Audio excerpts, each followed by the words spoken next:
আমরা নতুন করে দেশ সাজাতে চাই। সাজাবো আমরা কি দিয়ে বলেন? সাজানোর জন্য এ আকাশ সাজিয়েছেন কে? এই জমিন সাজিয়েছেন কে? ওই সূর্যটা বানিয়েছেন কে? সাত সমুদ্র সাজিয়েছেন কে?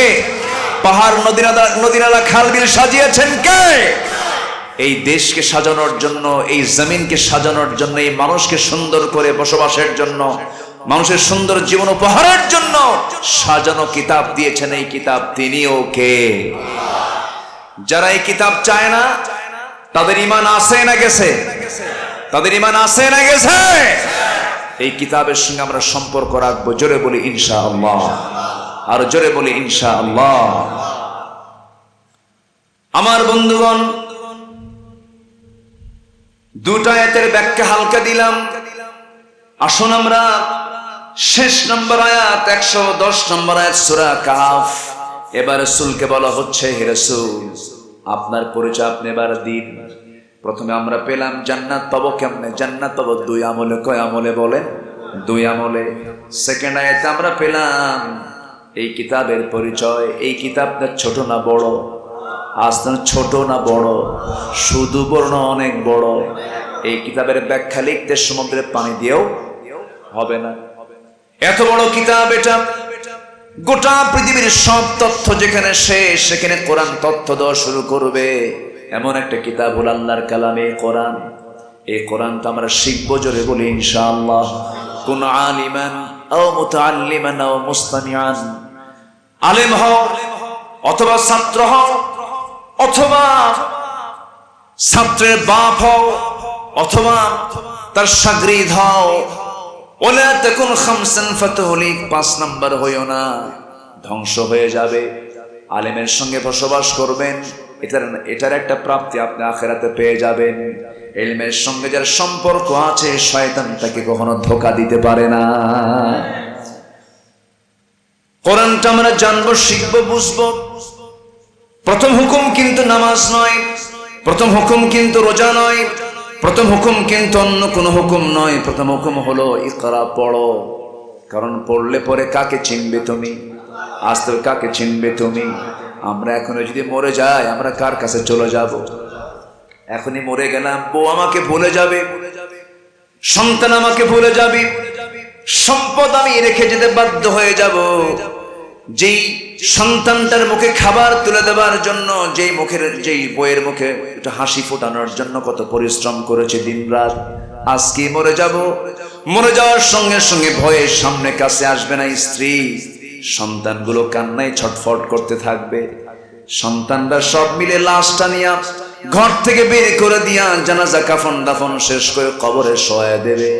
ওই যে কবরে শোয়া দিল, ওই যে গতকাল কুমিল্লা নোয়াখালীর দিকে গেছিলাম, একজন আমাকে স্মৃতিচারণ করে বলছে, হুজুর একটা লাশ দাফন করার জায়গা নাই, লাশের সঙ্গে কাফনের কাপড়ের সঙ্গে লিখিত দেওয়া হয়েছে এই লাশটা হলো মুসলিমের লাশ। এই লাশটা যেথায় গিয়ে থামবে তাদের দায়িত্ব দেওয়া হলো কোন স্থান ফাঁকা পেলে পরে, কোন স্থলভাগ পেলে পরে, মাটি পেলে পরে দাফন দিয়া দিবা। এমন কঠিন দৃশ্য। এখনই মরে যাব আমি, সব আমার পর হয়ে যাবে। জীবিত আছি, হাসি থাকবে, আনন্দ থাকবে, কান্না থাকবে, মোহাব্বত, মায়া, মমতা সবকিছু থেকে যাবে। মরে যাব, সব মাইনাস হয়ে যাবে। একটু হাসরের চিত্র ফেনীবাসী টের পেয়েছে, নোয়াখালীবাসী টের পেয়েছে। মারা গেছে, লাশ, কবর দেওয়ার জায়গা নাই, 2 তলার উপরে পানি, 1 তলায় পানি, ভাবছে 2 তলায় চলে যাই, 2 তলাও পানি, 3 তলায় চলে যাওয়ার কোথায় যাবে? সেখান থেকে বারবার লাল পতাকা, লাল কাপড় উড়াচ্ছে। হেলিকপ্টার গুলো সেখানে উদ্ধার তৎপরতা চালিয়ে তাদেরকে উদ্ধার করার চেষ্টা করেছে। এর মাঝেই বহু লাশ, বহু মানুষ লাশ হয়ে পানির সঙ্গে সব ভেসে ভেসে চলে যাচ্ছে। কবর পর্যন্ত দেওয়ার সুযোগ নাই। আমার বন্ধুগণ, এখনই কোনো বিপর্যয়ে চলে আসুক, মুসিবত চলে আসুক, কেউ আমার আপন নয়। দিন শেষে আমরা যদি খুঁজতে যাই, আমার আপন একমাত্র কেবলমাত্র তিনি আমার কে? আরো জোরে বলেন, তিনি আমার কে? আল্লাহ তাআলা। আল্লাহর সামনে আমাকে আপনাকে হাজির হতে হবে। আল্লাহর সামনে যদি আসামি হয়ে হাজির হয়ে যায়, বড় বিপদে পড়ে যাব। বড় মুসিবতে পড়ে যাব। এই জন্য আমার আপনার সবচেয়ে বড় পুঁজি হলো ঈমান। সবচেয়ে বড় পুঁজি কি? ঈমান। জান্নাত যাওয়ার জন্য এক নম্বর পুঁজি হলো ঈমান। নাম্বার 2 পুঁজি হলো আমলে সালেহ। এই দুইটা পুঁজি যদি আমরা মজবুত করতে পারি, আল্লাহর সামনে আমরা দাঁড়াতে পারবো, সম্মানজনক অবস্থান আমরা পেয়ে যাব। আল্লাহর কালামটাকে বেশি করে পড়বো। নাম্বার 3 হলো নবীর পরিচয়। প্রথম পাইছি হলো ইমানদারের পরিচয়, জান্নাতি বান্দার পরিচয়। মাঝখানে পাইলাম হলো কিতাবের পরিচয়। এই সূরার শেষ নাম্বার আয়াতে এবার পরিচয় পাবো হলো আমার নবীর পরিচয়। ওয়াজ কেবল শুরু। কি করবো? চালাবো? আমি তো ভয় পাচ্ছি আবার ফজর যদি কাজা হয়। ফজর কাজা হবে না তো? ফজর এখানেই পড়বেন? এই তো বক্তা মেরে ফেলার টার্গেট করতেছে এখন দেখতেছে। জি আলহামদুলিল্লাহ। আমি চেয়েছিলাম একটু আগেই উঠতে, একটু বিলম্ব হলো, সমস্যা নাই। আমি খুবই আনন্দিত এত রাতে সবাই বসে আছেন, বলি আলহামদুলিল্লাহ। এখন রাসূলকে বলা হচ্ছে, হে রাসূল আপনি আপনার পরিচয় দেন সবার সামনে, আপনি বলে দেন আপনি কে। এবার রাসূলকে কে বলে দিচ্ছেন? হে রাসূল আপনি বলুন, কুল, আপনি বলুন আপনি কে। এবার তিনি বলছেন আনা, আমি। ইন্নামা আনা, নিঃসন্দেহে আমি। অর্থাৎ রাসূল বলছেন আমি কে, তোমরা শোনো। আল্লাহ রাব্বুল আলামিন তাকে বললেন, কুল ইন্নামা আনা বাশারুম মিথলুকুম ইউহা ইলাইয়া আন্নামা ইলাহুকুম ইলাহু ওয়াহিদ فمن كان يرجو لقاء ربه فليعمل عملا صالحا ولا يشرك بعبادة ربه أحدا জোরে বলুন আল্লাহু আকবার। হে রাসূল আপনি বলুন আপনার পরিচয়টা কি। আমার রাসূল নিজেই বলছেন, হে আমার উপস্থিত আমার সাহাবীরা শোনো, আল্লাহ আয়াত নাজিল করে দিয়েছেন, আনা বাশারুম মিথলুকুম, আমি তোমাদের মতো মানুষ। তোমাদের দুইটা চোখ, আমারও দুইটা চোখ। তোমাদের দুইটা কান, আমারও দুইটা কান। তোমাদের দুইটা হাত, আমারও দুইটা হাত। তোমরা যে পিতার ঔরসে জন্ম নিয়েছ, আমারও পিতা ছিলেন, তার পিতার নাম কি বলেন? আরো জোরে বলেন, তার পিতার নাম কি? তার মার নাম কি? নবীজির গায়ে চিমটি কাটলে পরে তিনি ব্যথা পেতেন, আমরাও চিমটি কাটলে ব্যথা পাই। আমার নবীজির শোক ছিল, আমার নবীজির আনন্দ ছিল, নবীজির দুঃখ ছিল। নবীজি আমাদের মতোই মানুষ ছিলেন, কিন্তু আল্লাহ তাআলা তাকে শুধু বিশেষ একটা মর্যাদা দিয়েছেন, সেটা হলো সেই পরিচয়টা আল্লাহ রাব্বুল আলামিন তাকে দিয়ে বলছেন আপনি বলেন, ইউহা ইলাইয়া আন্নামা ইলাহুকুম ইলাহু ওয়াহিদ। শুধু পার্থক্য হলো আমার কাছে ওহী আসে, তোমাদের কাছে ওহী আসে না। আমার কাছে জিবরিল আমিন আসে, আমার কাছে ওহী নাজিল করে। আমি হলাম আল্লাহর নবী। আমি কি? আল্লাহর নবী। প্রথম পরিচয় হলো বান্দা, এরপরে তিনি আল্লাহর রাসূল। সুবহানাল্লাযী আসরা বিআবদিহি লাইলাম মিনাল মাসজিদিল হারামি ইলাল মাসজিদিল আকসা আবদুহু ওয়া রাসূলুহু। প্রথম পরিচয় হলো তিনি বান্দা, এরপরে পরিচয় হলো তিনি রাসূল। সে রাসূল কখনো গায়েব হতে পারেন না। নবীজির পরিচয় কোরআনের 8টা জায়গায় 8টা পরিচয় আমরা পেয়ে যাই। 8টা পয়েন্ট আমি তার পরিচয়টা সংক্ষিপ্ত করে তুলে ধরবো আয়াতের সঙ্গে সঙ্গে। রাসূল ফেরেশতা ছিলেন না মানুষ ছিলেন? আস্তে কয়, ফেরেশতা ছিলেন না মানুষ ছিলেন? মানুষ হয়ে গুনাহমুক্ত জীবন একজন ব্যক্তি, তিনি হচ্ছেন মুহাম্মদ সাল্লাল্লাহু। ফেরেশতার গুনাহ, আস্তে কে, ফেরেশতার গুনাহ, মানুষের গুনাহ, কিন্তু আমার নবীর কোনো গুনাহ নাই। কি ঠিক আছে না? আমার নবীজি মানুষ ছিলেন, কিন্তু কোনো গুনাহ তার জীবনে স্পর্শ করে নাই। কোনো গুনাহ তাকে তার জীবনে স্পর্শ করতে পারে নাই। নিষ্পাপ মাসুম বাচ্চার মতো আল্লাহ রাব্বুল আলামিন তাকে গুনাহমুক্ত রেখে দিয়েছেন। কুল ইন্নামা আনা বাশারুম মিথলুকুম ইউহা ইলাইয়া আন্নামা ইলাহুকুম ইলাহু ওয়াহিদ। তিনি ফেরেশতা ছিলেন না, তিনি মানুষ ছিলেন, বাশার। আনা বাশারু মিসলুকুম, বাশার মানে ফেরেশতা না মানুষ? মানুষ। আল্লাহ রাব্বুল আলামিন তিনি যে ফেরেশতা নন এটাও ক্লিয়ার করেছেন সূরা আনআমের 50 নম্বর আয়াতে, কুল লা আকুলু লাকুম ইনদি খাযাইনুল্লাহি ওয়া লা আ'লামুল গায়বা ওয়া লা আকুলু লাকুম ইন্নী মালাক। আমি তো ফেরেশতা নই, আমি মানুষ। আমি কি? মানুষ। তাহলে আমার রাসূল ফেরেশতা নন, তিনি মানুষ। ফেরেশতার সৃষ্টিগত দিক হলো মাটি না নূর? নূর। জিনের সৃষ্টিগত দিক হলো নূর, মাটি না আগুন? আগুন। আর মানুষের সৃষ্টিগত দিক কি? মাটি। কার কথা? আসতে বলবেন না কার কথা? তবে হ্যাঁ, আমি এই সমস্ত বিষয় নিয়ে বেশি গভীরে যেতে চাই না, আমরা মারামারি চাই না। নূর আর মাটি নিয়ে দ্বন্দ্ব লাগায় কেউ কাউর আমরা কাফের ফতোয়া না দেই। এগুলো আউটডোরের কোনো বিষয় নয়, এটা ইনডোরের কথা, আলেম ওলামাদের কথা।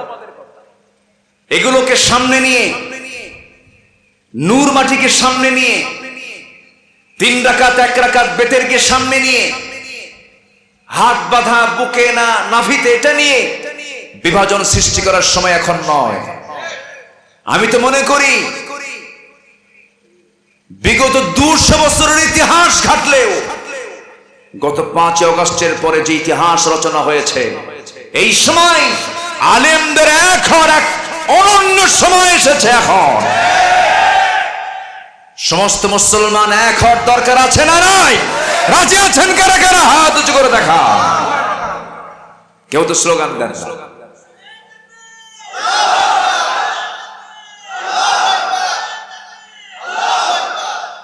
আল্লাহ তুমি সবার হাতকে কবুল করো, জোরে বলি আল্লাহুম্মা আমিন। এক মুফতি ফতোয়া দিছে যে নাভিতে হাত বাঁধবে তার নামাজ হবে না। আরেকজন বলছে যে বুকে হাত বাঁধবে তার নামাজ হবে না। তাহলে বুকেও হবে না, নাভিতেও হবে না, 2 জায়গায় হবে না, নাজায়েজ।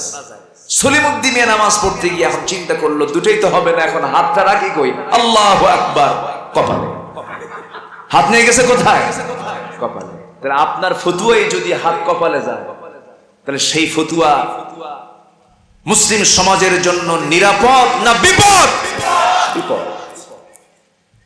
ইন্নামাল মুমিনুনা ইখওয়া ফাসলিহু বাইনা আখওয়াইকুম ওয়াত্তাকুল্লাহ। দেখেন আল্লাহ তাআলার কথার ওজন কত।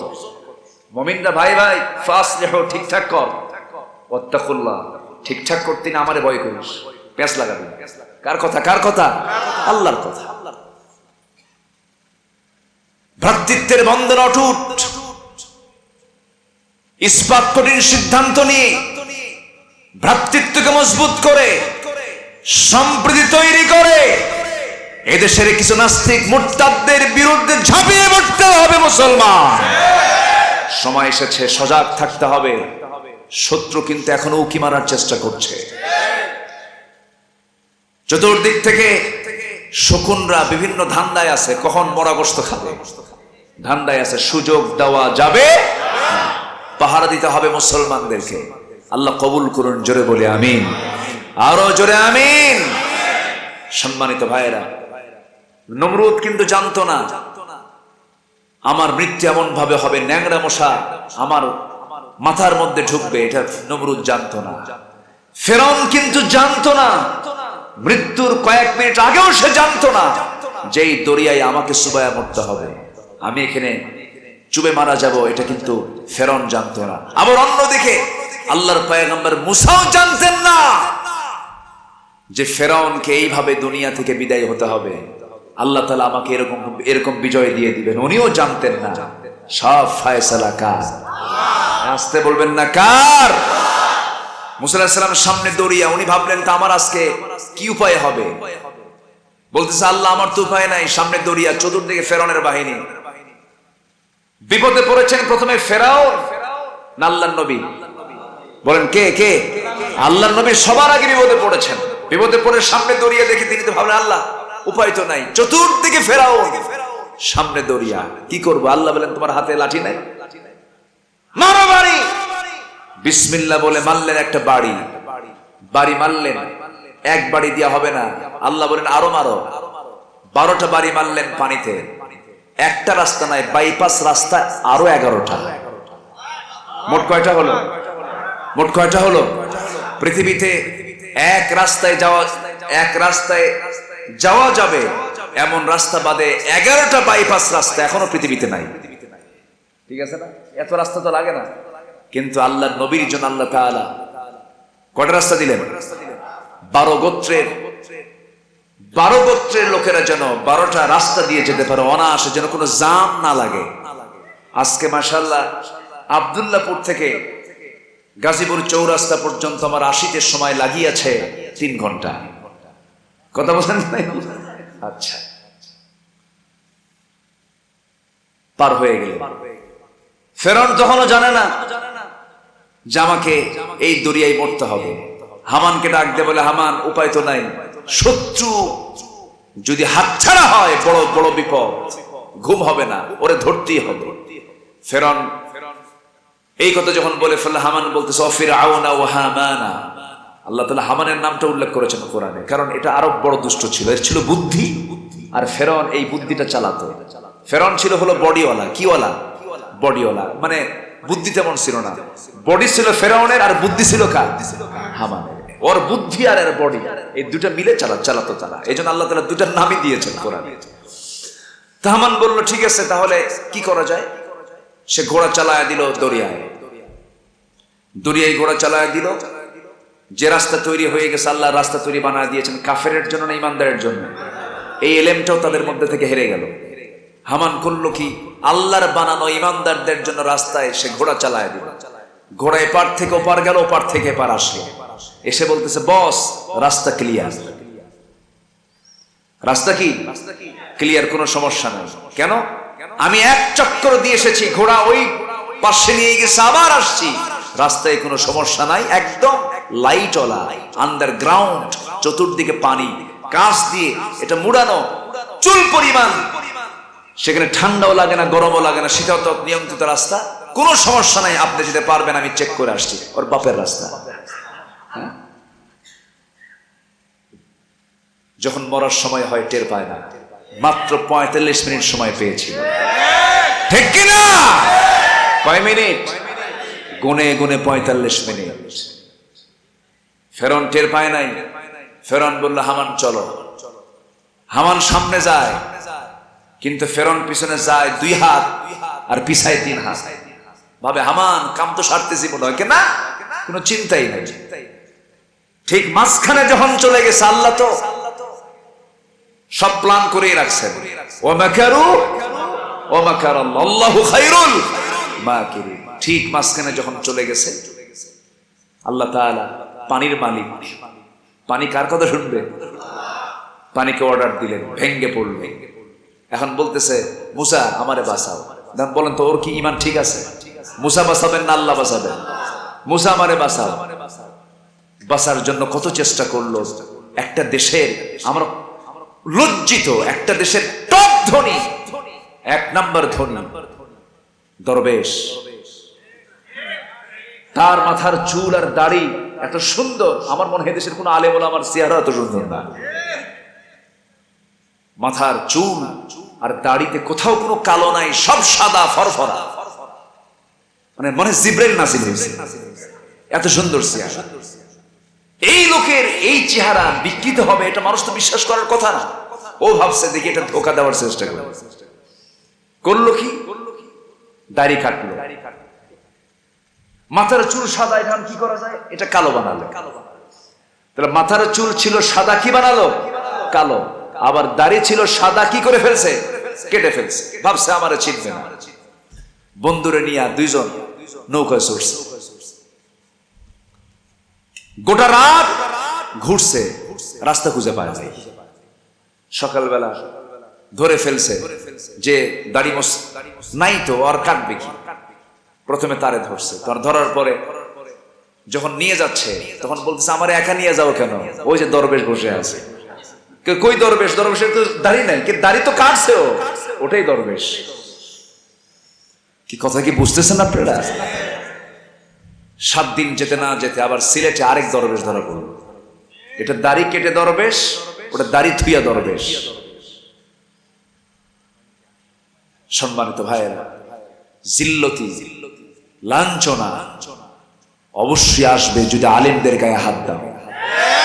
ইসলামকে নিয়ে যদি ষড়যন্ত্র করো, ফেরাউনদের পরিণতি তোমাদেরকে বহন করতে হবে।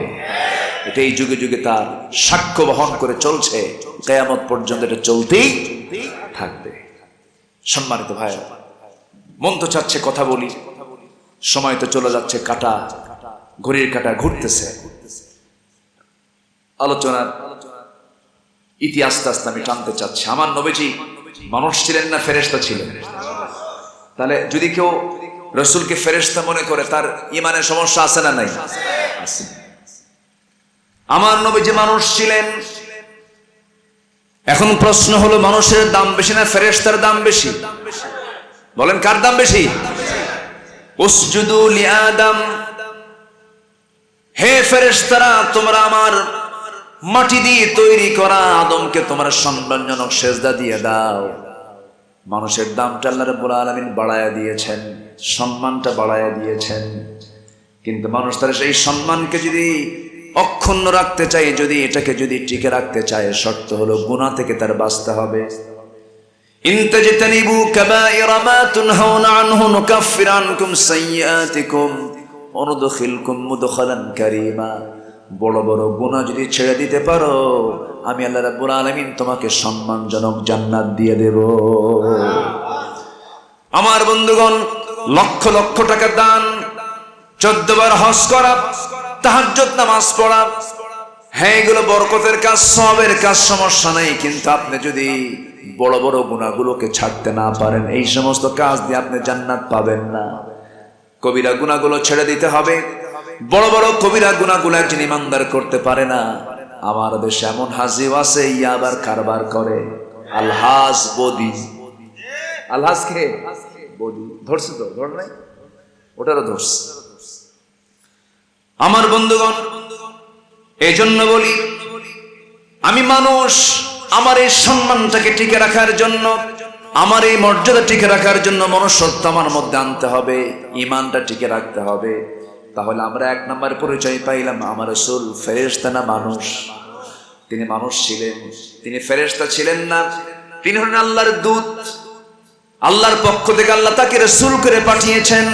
ইয়া আইয়ুহার রাসূল বাল্লিগ মা উনজিলা ইলাইকা মির রাব্বিক ওয়া ইল্লাম তাফআল ফামা বাল্লাগতা রিসালাতাহু ওয়াল্লাহু ইয়াসিমুকা মিনান নাস ইন্নাল্লাহা লা ইয়াহদিল কওমাল কাফিরিন।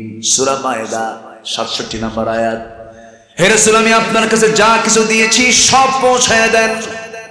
আপনি দূত, আমি আপনাকে রাসূল করে দুনিয়াতে পাঠিয়ে দিয়েছি, তা যদি না করেন, আল্লাহ তাআলা তাকে ধমক দিয়ে কতটা বলেছেন। আমার বন্ধুগণ, নাম্বার 4 হলো, তিনি হলেন আল্লাহর রাসূল এবং শেষ নবী। তারপরে কোন নবী আসবে? তারপরে নবীকে বিশ্বাস করার মতো ভণ্ড কিছু লোক আমার দেশে আছে না নাই? তাদের ব্যবসা বাণিজ্য আছে না নাই? তাদের পণ্য সামগ্রী আছে না নাই? তারা আমাদের বন্ধু না দুশমন? দুশমনগুলো খুঁজে চেনার দরকার আছে না নাই? আছে। শুধু আমি আপনার জন্য কথা বলছি না, আপনারা যারা বসে আছেন, প্রযুক্তির কল্যাণে গোটা দুনিয়ায় আগামীকালকে লক্ষ লক্ষ মানুষের কাছে আলোচনাগুলো চলে যাবে। একটু বসেন, আমাকে কথা বলার একটু সুযোগ করে দেন, কথাগুলো যেন সবার কানে কানে চলে যায়। আমার নবী যে শেষ নবী ছিলেন, আমার নবীর পরে কোন নবী আছে এটা যদি বিশ্বাস করে, তার ঈমান আছে না গেছে? ঈমান চলে গেছে। গোলাম আহমদ কাদিয়ানী নামে একটা ভণ্ড নবুয়তের দাবিদার, তার কিছু উম্মত, ভণ্ড উম্মত আমার দেশে আছে না নাই? আছে। তাদের কার্যক্রম আছে, তাদের বানানো মসজিদ নাম দিয়েছে তারা মসজিদ, বলা যাবে না, এটা উপাসনালয়। মসজিদ মুসলমানদের একমাত্র সেজদার জায়গা। আল্লাহ তাআলা তার পরিচয় দিতে নিয়ে, নবীর পরিচয় দিতে নিয়ে সূরা আহজাবের 40 নম্বর আয়াতে বলছেন, মা কানা মুহাম্মাদুন আবা আহাদিম মির রিজালিকুম ওয়ালাকিন রাসূলুল্লাহি ওয়া খাতামান নাবিয়্যিন ওয়া কানা আল্লাহু বিকুল্লি শাইইন আলিমা। তোমাদের নবী প্রাপ্তবয়স্ক কোনো পুরুষের তিনি পিতা নন। আল্লাহ তাআলা তাকে 4টা ছেলে দিয়েছিলেন, শিশু সন্তান দান করেছিলেন, 4টা ছেলে শিশু, কিন্তু প্রাপ্তবয়স্ক ছেলে সন্তান তার ছিল না। সবগুলো 7 বছর, 2 বছর, 3 বছর দুনিয়া থেকে বিদায় হয়ে গেছে। সন্তান 4 জন দিয়েছিলেন, ছেলের সন্তান আল্লাহ তাআলা তাকে। কিন্তু কেউ 2 বছরে জন্ম নিয়ে 7 বছর পর্যন্ত কাসিম রাদিয়াল্লাহু আনহু জীবিত ছিলেন, সব দুনিয়া থেকে বিদায় হয়ে গেল। নবীজির চোখে একটু পানি জমা হয়ে গেল। কাসিম যখন দুনিয়া থেকে বিদায় নিলেন, আম্মা জান খাদিজা রাদিয়াল্লাহু তাআলা আনহা তিনি কাঁদতেছেন। রাসূল বলছেন, খাদিজা তোমার সন্তান চলে গেল, তোমার কষ্ট হচ্ছে নাকি? তিনি বলছেন, ইয়া রাসূলুল্লাহ আমার সন্তান, কিন্তু বান্দা তো আল্লাহর। যেরকম সুবহানাল্লাহ। আমার ভাইয়েরা, আমার নবীজি ছেলের সন্তানের পিতা ছিলেন না, প্রাপ্তবয়স্ক কোনো ছেলের সন্তান তার ছিল না, শুধু 4টা মেয়ের সন্তান তার ছিল। আমার বন্ধুগণ, রাসূলকে ছেলের সন্তান দিয়েছিলেন, ছোট অবস্থায় দুনিয়া থেকে বিদায় করে দিয়েছেন আল্লাহ তাআলা। কেউ বড় হওয়ার সুযোগ পায় নাই। কিন্তু এইদিকে কাফের মুশরিকরা এটাকেও দোষ মনে করে বলল, মুহাম্মদ তুমি কেমন নবী, তোমার আল্লাহ তোমার বেটার সন্তান নিয়ে যায়, ছেলের সন্তান নিয়ে যায়, তুমি লেজ কাটা নির্বংশ। যেরকম নাউযুবিল্লাহ, যেরকম নাউযুবিল্লাহ। আমার বন্ধুগণ, নবীজির বিরুদ্ধে এমন কথা যখন বলা হলো, আমার নবীটাকে, তার মর্যাদা কি, তার ব্যক্তিত্ব কি, আমার নবীর বিরুদ্ধে এমন কথা আমার আল্লাহর সহ্য হলো না। পুরোপুরি 3টা আয়াত সম্বলিত একটা কমপ্লিট আয়াত নবীর শানে নাজিল করে দিলেন। আল্লাহ তাআলা নিজে বলছেন, রাসূল আপনাকে তারা বলতেছে লেজ কাটা, আমি আপনাকে বলে দিচ্ছি, ইন্না আ'তাইনাকাল কাউসার ফাসাল্লি লিরাব্বিকা ওয়ানহার ইন্না শানিআকা হুয়াল আবতার। আমি আপনাকে হাউজে কাউসার দান করেছি, সালাত আদায় করুন, কুরবানি করুন। আপনাকে যারা বলে লেজ কাটা, তারাই হলো লেজ কাটা। আমার রাসূলকে গালি দিয়েছে আবু লাহাব। আল্লাহ আবু লাহাবের বিরুদ্ধে তার নাম দিয়ে একটা সূরা নাজিল করেছেন। আল্লাহু আকবার বলেন। আমার রাসূলকে সবচেয়ে বেশি ভালোবাসেন, তিনি আমার কে? আসতে বলবেন না, তিনি আমার কে? সব নবীকে কোরআন নাজিল হলো যে নবীর উপরে, সেই নবীকে আল্লাহ তাআলা কোথাও ডাক দিয়ে তাকে নাম ধরে ডাক দিয়েছেন, কোনো একটা আয়াত খুঁজে পাবেন না। কিন্তু এই কোরআনের মধ্যে বাকি অনেক নবীর নাম আল্লাহ তাআলা নিয়েছেন, নাম সম্বোধন করে নিয়েছেন, নামটা ধরে ডেকেছেন। ইয়া আদম উসকুন আনতা যাওজুকাল জান্নাহ, ইয়া ইব্রাহিম ওমা তিলকা বিয়ামিনিকা ইয়া মূসা। কিন্তু আল্লাহ তাআলা আমার নবীকে কি সম্মান দিয়েছেন, একটা জায়গা আপনি বলতে পারবেন না। তাকে বলা হয়েছে ইয়া মুহাম্মদ, ইয়া আহমদ, কোথাও পাবেন না। বলা হয়েছে ইয়া আইয়ুহান নবী, ইয়া আইয়ুহার রাসূল, ইয়া আইয়ুহাল মুযাম্মিল, ইয়া আইয়ুহাল মুদ্দাসসির, ইয়া আইয়ুহার রাসূল, ইয়া আইয়ুহান নবী। কোথাও আল্লাহ তাআলা তার নামটা ধরে ডাকেন নাই। কেন ডাকেন নাই? সম্মান দিয়েছেন, মর্যাদা দিয়েছেন। এত সম্মান মর্যাদা পৃথিবীর কাউকে দেওয়া হয় নাই। তিনি হচ্ছেন আমার নবী মুহাম্মদ সাল্লাল্লাহু আলাইহি ওয়াসাল্লাম। আমার নবী হচ্ছেন সর্বশেষ নবী, তিনি ছিলেন নিষ্পাপ মাসুম। আল্লাহ তার ব্যাপারে বলছেন, আল্লাহ রাব্বুল আলামিন বলেন সূরা ফাতিহা প্রথম দিকে বলছেন, লিয়াগফিরা লাকাল্লাহু মা তাকদ্দামা মিন যামবিকা ওয়া মা তাআখার। জোরে বলুন আল্লাহু আকবার। আবার আমার নবীর মাঝে কোনো রুবুবিয়্যাত নাই, তিনি কোনো রব নন, তিনি কোনো গায়েব জানতেন না। আল্লাহ রাব্বুল আলামিন তার রাসূলকে জানিয়ে দিয়েছেন, হে রাসূল আপনি বলে দেন, কুল লা আমলিকু লিনাফসি দাররান ওয়ালা নাফআন ইল্লা মা শাআ আল্লাহ। জোরে বলুন আল্লাহু আকবার। বলি আল্লাহু আকবার। নবীজির জীবন, নবীজির পরিচয় আমাদের সবার জানার দরকার আছে না নাই? আজকে মরে যাব, কবরে প্রশ্ন হবে কয়টা? এর মধ্যে নবীর প্রশ্ন আছে না নাই?